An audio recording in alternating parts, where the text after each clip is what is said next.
Hey everyone, welcome to 996 to Howl for the uninitiated. This is an unedited YouTube vlog discussing everything Arizona Coyotes, and I probably should have just re-uploaded Monday's games video because what a bizarre, unbelievable, you can't make this stuff up. They should make Disney movies out of these two games with the Coyotes managing to claw back down 3 goals in back-to-back games. The 8th team in NHL history to ever do that, and it hasn't happened since about 2010.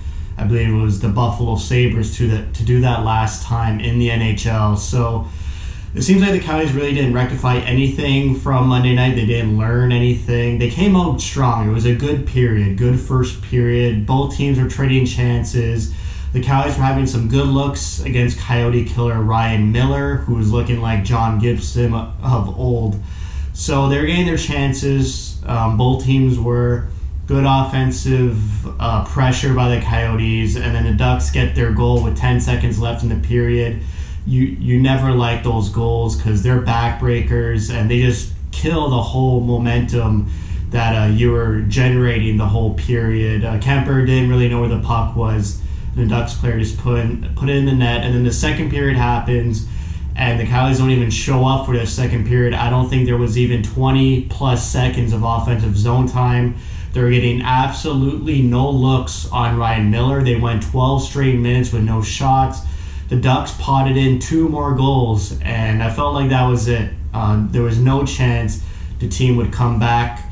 This time, it was totally unbelievable that they do it twice. So we go into the third period. Kemper's still in net. He made a couple saves, but was laboring a little bit, and then was pulled on just a random whistle. Tocchet after the game said he just voluntarily pulled Kemper, but it was obvious Kemper, his body language just didn't seem right with me. It seemed like he was laboring something, but if what Tocchet says is true, then he wasn't injured at all.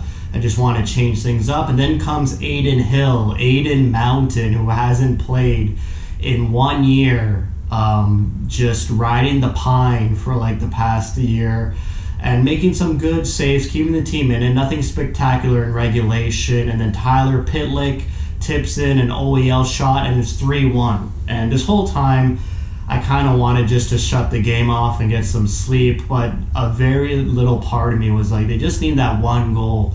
Just get one goal and they're kind of into it, and we'll see what happens. So Pitlick gets that goal.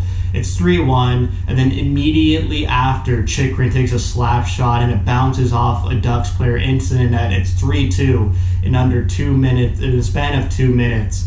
And from there, it was game on, and the Coyotes were feeling it. They were hungry. And that Kessel goal to tie it up 3-3, I mean, if you rewatch that goal, it should play behind me sooner or later.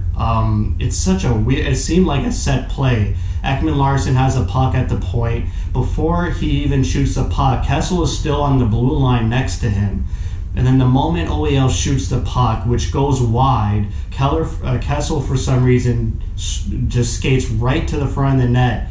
And because the puck was shot wide, it hits Garland in the corner, and Garland immediately just throws the puck across the whole ice to Kessel, who's all alone, because no one even thought, why would Kessel come all the way from the blue line to the side of the net? And Garland knew it. Garland found him immediately. Kessel puts it in, and they tie the game 3-3, and they get a point. I was happy with just a point.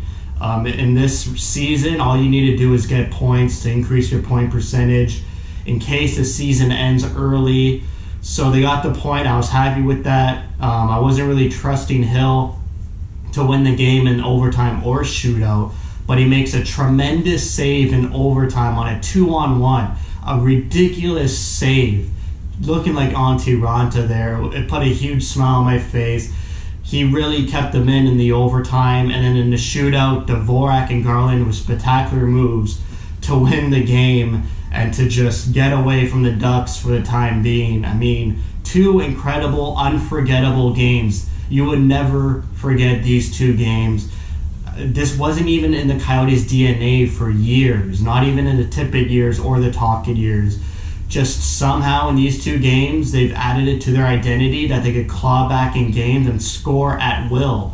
I mean, remember when we were worried about the team's offense and their scoring troubles and struggling to pot in goals? But it seems like when they feel it, they can get any goal they want, and they can do it in bunches. That's 2 games in a row now, scoring 3 or 4 goals in quick succession once they start feeling it and putting on the pressure.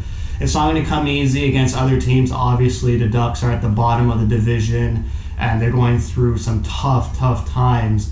But I would have never expected this out of the Coyotes. Usually they collapse and, fold and move on to the next game while the game is still going on. But to battle back and to have the confidence to battle back, it's just really great to see. And, those early late goals in the beginning of the season, their first game of the season where they scored with 5 seconds left to tie it against San Jose.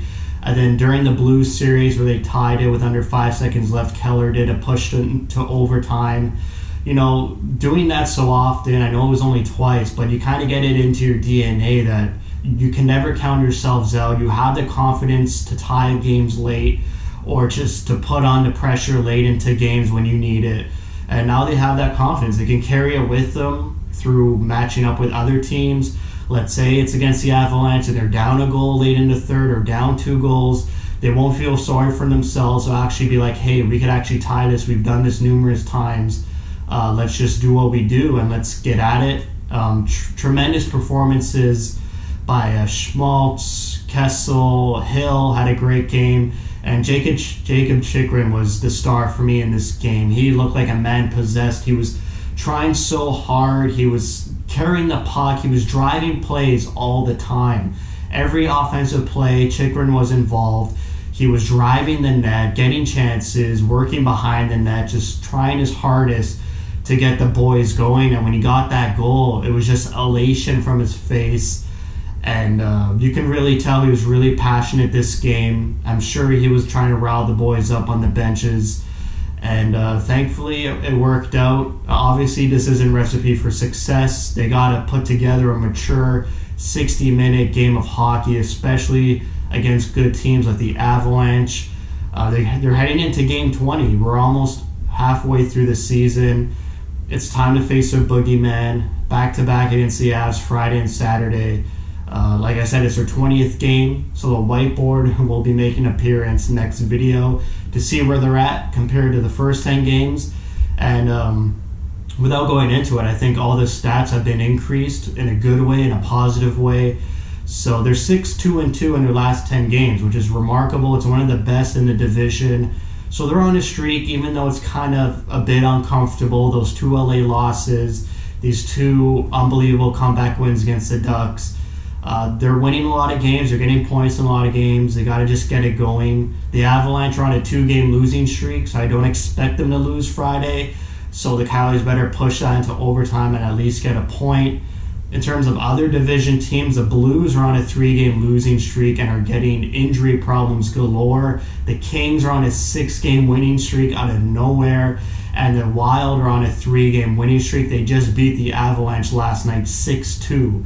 So the Wild are for real. Whether the LA Kings are just enjoying a moment of success or they are for real is yet to be determined. But this division is starting to look a bit different. The Blues are trending down. The Kings, Coyotes, and Wild are trending up. The Avalanche are middling around.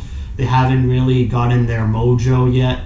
And the Kings are still at the top doing the Knights. The Knights doing Knights things at the top of the division. So they got their boogeyman Friday night. I just want them to be competitive. I want them to stay in the game. I want a full 60-minute effort.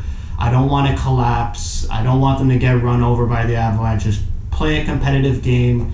That's all we're asking for. It's another measuring stick for this team to see where they're at after these 4 games against the California teams. So it's going to be some good couple games. If Kemper's not injured, maybe he'll play Friday. But I would really want Hill and or Aranta to play Friday and give Kemper the Saturday game. Just give him some extra rest. So that's it for me.